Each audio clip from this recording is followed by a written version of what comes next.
At the moment we're heading in a north-northeast direction, which is not really where we're meaning to go. You may ask why.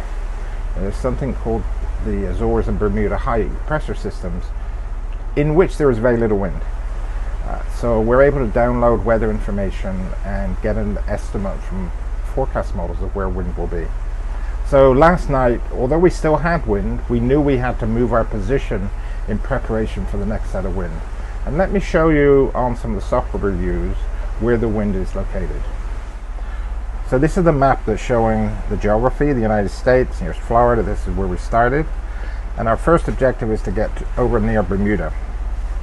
Now overlaid on the geographical chart are something called grid files, which show the predicted wind direction and wind strength. And on this chart it's shown in two ways, in color and in essentially arrows. So it's a color scale where blue is light wind, yellow, green intermediate wind, going up to yellow red, which is higher strength wind. And as you see at the moment where the white boat is, there's very little wind.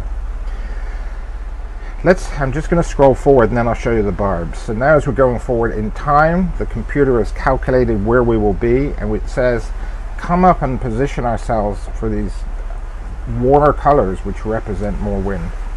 You also can see from the barbs, it's much like an arrow being shot from a bow going in the direction. So this arrow here is shooting in a northeasterly direction, and maybe you can see here there's one large barb on the arrow, adjacent to it a large and a small, and those represent different wind speeds. So a small half barb is 5 knots, a large barb on its own is 10 knots, and if your math is good you'll know that a large and a small together is 15 knots.